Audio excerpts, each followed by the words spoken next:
So thick a haze o'erspreads the sky, they cannot see the sun on high.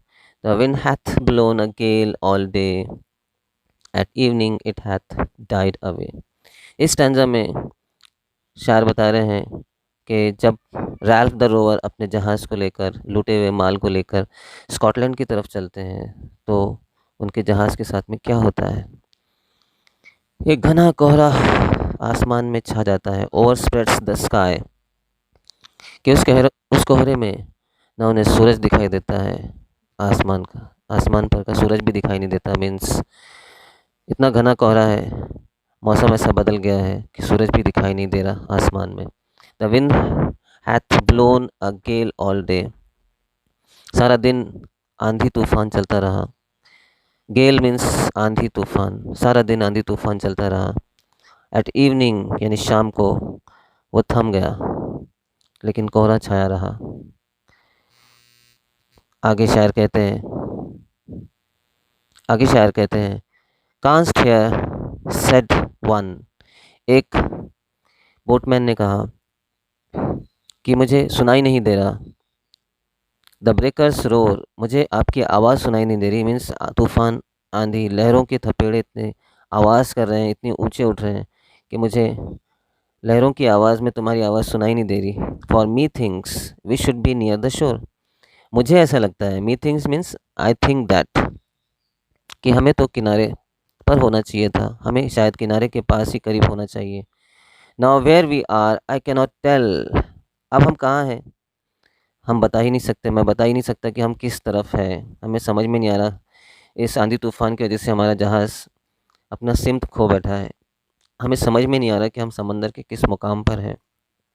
But I wish we could hear the Inchcape bell, काश के हम inch के bell की आवाज़ सुन लेते और जान लेते कि हम किधर हैं। आगे शायर कहते हैं स्टैंजा नंबर 15 में, they hear no sound the swell is strong, कोई आवाज़ उन्हें सुनाई नहीं देती। लहरों के थपेड़े, लहरों का उफान, समंदर का उफान इतना तेज़ है कि उस आवाज़ में कुछ भी सुनाई नहीं दे रहा। दो द विंड हैथ फॉलन, हालांकि तूफान थम चुका है, लेकिन कोहरे की वजह से दिखाई नहीं दे रहा और लहरों के ऊंचे उछाल की वजह से दिखाई नहीं दे रहा। दे ड्रिफ्ट अलॉन्ग, वो आगे बढ़ते हैं, उनका जहाज़ आगे बढ़ रहा है। Till the vessel strikes with a shivering shock, यहाँ तक कि उनका जो जहाज़ है, जहाज़ को यहाँ वेसल कहा गया, वो टकरा जाता है विद शिवरिंग शॉक, कपा देने वाले शॉक के साथ में। इतना ज़ोर का झटका लगा जहाज़ को कि पूरा जहाज़ कांप गया। O Christ it is the Inchcape Rock, उन्हें क्राइस्ट याद आ गए, खुदा याद आ गया, खुदा के मसीह याद आ गए। अरे ये तो इंचकेप रॉक था जिससे हम टकरा गए।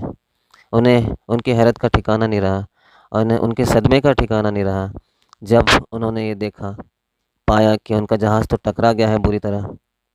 उन्हें ईसा मसीह याद आ गए कि ये तो इंचकेप रॉक था, अफसोस हमने इसके साथ में क्या किया।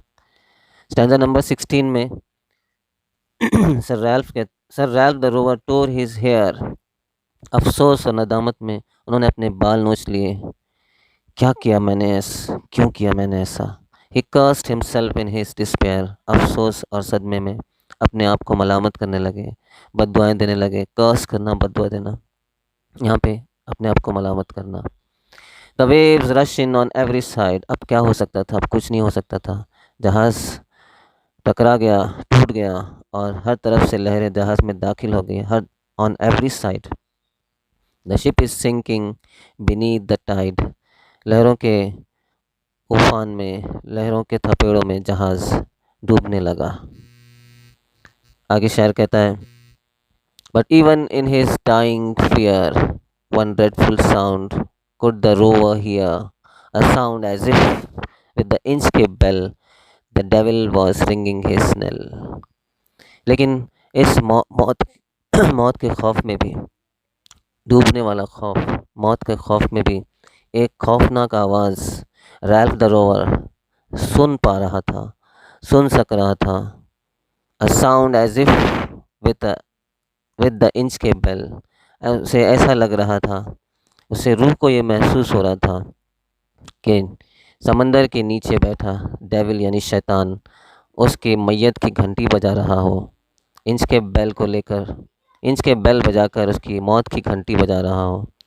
तो ईसाइयों में जब किसी की मैयत होती है तो घंटियाँ बजाई जाती है, ये बताने के लिए कि इस शख्स का इंतकाल हो गया। तो यहाँ पे शायर ने सुपर नेचुरल एलिमेंट का इस्तेमाल किया है ये बताने के लिए कि रैल्फ द रोवर की कैसी बुरी मौत हुई, शैतान ने भी उससे हंसी की। और इस पोएम से हमें नतीजा इसका ये निकलता है कि रैल्फ द रोवर को अपने गुनाहों के काम की वजह से सज़ा मिली, और रॉबर्ट सऊदी ने हमें ये मैसेज दिया है कि जिस तरह जो भी हम बुरा करते हैं हमें अंजाम भी उसका बुरा ही मिलता है। As you sow you reap, tit for tat, ये लेसन हमें इस पोएम से सीखने मिलता है। Thank you.